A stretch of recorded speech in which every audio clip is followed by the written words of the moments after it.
한국은행이 최악의 경고를 한다. 대한민국은 폭풍전야라. 이 말이 여러분 사실일까요? 현재까지 한국은행이 이야기하는 것을 보면 솔직히 공포감이 듭니다. 여러분 이거 한번 보세요. 한국은행은요 1분기 성장률은 2월 전망치 0.2%를 밑돈 것으로 추정되며 소폭의 마이너스 성장도 배제할 수 없는 상황이다. 이렇게 이야기하고 있습니다. 여러분 트럼프 관세가 본격적으로 대한민국을 친 것도 아닙니다. 이제 4월 이후로 트럼프 관세가 대한민국에게 영향을 줄 거예요. 그러면 1월, 2월, 3월에는 영향을 안 줬다는 이야기잖아요. 그런데 대한민국의 성장률이 마이너스, 역성장한다는 이야기잖아요. 와, 저는 이게 굉장히 충격적인 이야기가 된다 이렇게 생각을 합니다. 1분기부터 마이너스면 트럼프 관세가 본격화되는 4월, 5월, 6월 2분기는 어떻게 될까요? 3분기는 어떻게 될까요? 4분기는 어떻게 될까요? 이러다가 대한민국의 역성장, 다시 말해서 최악의 침체가 오는 것은 아닐까요? 저는 1분기가 마이너스가 된다는 사실 그 자체만으로도 한국 경제는 지금 폭풍전야입니다.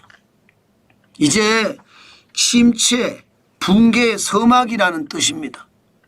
그만큼 심각하다. 저는 이렇게 봅니다. 실제로 말입니다. 마이너스 성장한다고 예측한 곳도 있습니다. 지금 노무라 정권 같은 경우는요. 2025년 1분기를 마이너스 0.1%를 보고 있습니다. 문제는 여러분 2024년 1분기 1.3% 성장을 했으나 2분기가 마이너스 0.2%죠. 3분기 4분기는 0.1%씩입니다. 그런데 2025년 1분기가 마이너스 0.1%가 된다고 하니 시장은 놀랄 수밖에요. 진짜 충격적이다 이런 이야기가 나올 수밖에 없습니다. 그러니까 한국은행조차도 지금 대한민국의 성장률 낮추고 있습니다. 지금 현재까지는요. 2025년 2월까지 1.5% 성장한다 하는 게 한국은행의 경제성장률 전망치입니다. 그렇지만 이창용 한국은행 총재는 1.2%까지도 떨어진다. 이미 이렇게 선언을 했습니다. 여러분도 알다시피 1분기가 아직 채 지나지도 않았고요. 채 지나지도 않았다는 이야기는 1, 2, 3월은 지났지만 실제 데이터를 집계하는 것은 아직 안 지났거든요. 9월쯤 죄송합니다. 5월쯤 가야지 데이터가 집계가 돼서 1분기 성장률에 대해서 발표를 한단 말입니다. 그런데 지금 이례적으로 미리 발표를 하는 거예요. 미리. 지금 대한민국 경제가 진짜 심각하다. 이대로라면 경제가 최악의 상황으로 갈 수도 있다. 이런 얘기를 하고 있는 겁니다. 그만큼 말입니다. 올해 성장률 이거 만만치 않습니다. 기본적으로 대한민국의 성장률이 이렇게까지 망가지는 이유는 심리가 무너진 거예요. 심리가. 여러분도 알다시피 심리가 장난 아니게 무너졌잖아요. 심리가 무너지니까 투자가 지금 최악의 어떤 상황으로 달려갑니다. 지금 노무라 정권은 1분기에 마이너스 0.1% 떨어진다고 했고요. 1년 동안 1.2%까지 내려간다. 그런데 더 충격적인 건 JP모건. JP모건은 0.7%예요. CT는요 1.0%. 와, 이거를 보면 여러분 뭔가 겁이 나지 않나요? 여전히 말입니다. UBS 같은 경우는 1.9%로 잡고 있지만 내릴 겁니다. 투자은행들이 대한민국에 대한 상황 1.33%가 평균입니다. 그만큼 말입니다. 한국 경제는 지금 최악을 향해서 달려간다. 이렇게 지금 얘기하고 있습니다. 기본적으로 우리 경제는요. 내수가 완전히 망가졌어. 내수가. 예. 한국은행도 내수가 망가졌다고 계속 이야기하고 있습니다. 왜 내수가 망가졌느냐? 소비자 심리 지수가 지금 최악입니다. 여러분 보시는 것처럼 2024년 12월에 88.2까지 떨어졌거든요. 그렇다고 해서 이게 완전히 최악으로 갔느냐? 그렇지는 않지만 2025년 1월에 92.1, 2월에 95.2까지 올라갔습니다. 그러다가 3월에 다시 꼬꾸라졌어요. 93.4로. 그만큼 말입니다. 정치적 혼란이 경제를 완전히 무너뜨리고 있다는 뜻입니다. 윤석열 대통령의 비상계엄도 그렇고요. 탄핵 정국도 그렇고요. 또 이 비상계엄과 탄핵 정국을 만들어냈던 민주당의 행태도 마찬가지입니다. 기본적으로 국회는요. 갈라치기 정책이 기본이에요. 통합이 아니에요. 통합. 옛날에 영호남 해놓고 갈라치기 하는 것보다가 지금의 갈라치기가 훨씬 더 심합니다. 심지어 말입니다. 갈라치기를 하는데 진보에서 끝나는 게 아니라 좌파도 여기에 들어가요. 좌파. 대한민국에 좌파가 필요한가요? 대한민국은 좌파가 늘 말입니다. 나라의 분란, 나라의 혼란만 가지고 왔어요. 해방 전후에도 마찬가지고 심지어 6.25 전쟁을 발발시킨 것도 좌파입니다. 김일성이 좌파잖아요. 공산당이잖아요. 공산당. 그런 좌파까지 지금 합세를 해서 나라를 분란의 도가니 갈라치기의 어떤 끝판왕으로 만들고 있으니 돈 안 쓰죠. 어느 누가 돈 쓰겠습니까? 좌파가 돈 쓰겠습니까? 돈 안 씁니다. 그들은요 감정만 건드릴 뿐이지 절대 돈 안 씁니다. 그렇다고 진보가 돈을 쓰겠습니까? 그렇다고 보수가 돈을 쓰겠습니까? 그러니까 소비자 심리 지수가 완전히 무너졌어요. 이게 100이 기준이 100이. 100보다 위가 돼야지 경기가 좋아진다예요. 100보다 밑은 굉장히 나빠진답니다.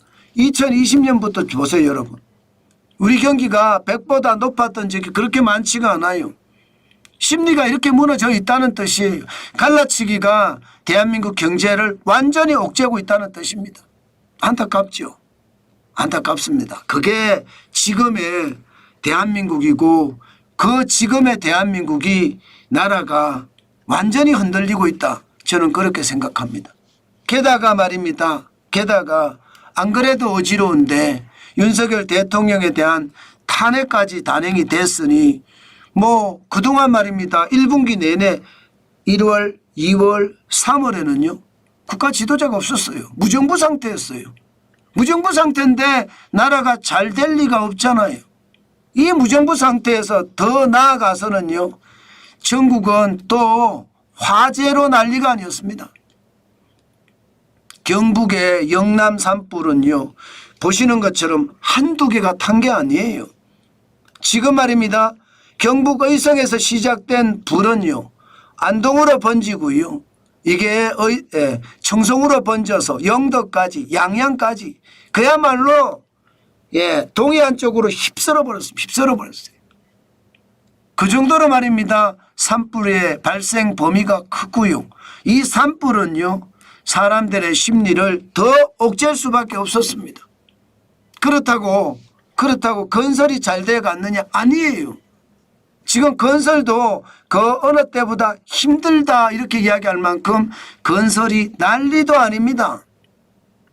지금 보시는 것처럼 말입니다. 2024년에 건설사 뭐 종합건설사하고 전문건설사 다 포함해서 3,675개가 폐업을 했거든요.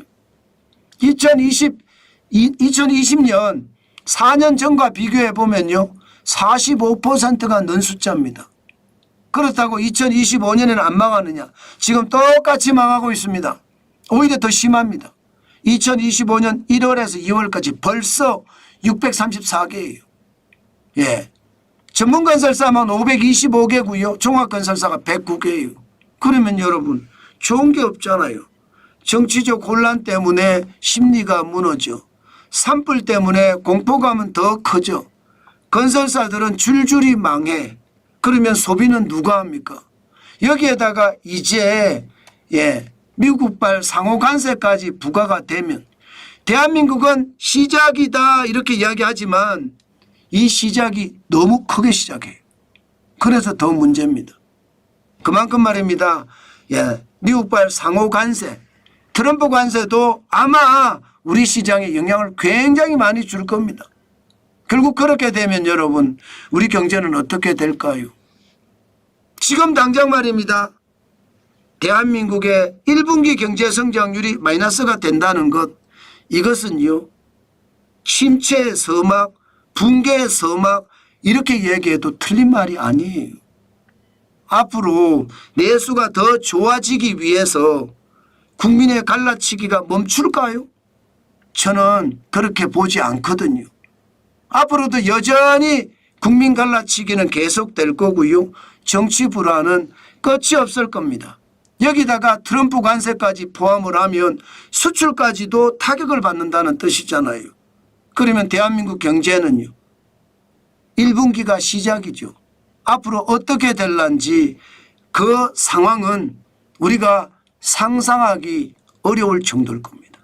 그만큼 충격적인 시나리오가 써지고 있다는 것 여러분들도 알고 계실 겁니다. 안타깝죠. 그러나 현실입니다. 그만큼 말입니다. 지금 대한민국의 경제, 한국은행 이창용 총재까지도 걱정할 정도로 대한민국의 경제는 최악의 시나리오를 써간다. 이렇게 해도 말입니다. 틀리는 말은 아니다. 저는 여러분께 그렇게 말씀을 드리겠습니다. 참 안타깝죠. 안타깝지만 어쩌겠습니까? 우리가 만든 일인데 그래서 더 안타깝다는 이야기를 여러분께 말씀 많이 드리고 있습니다.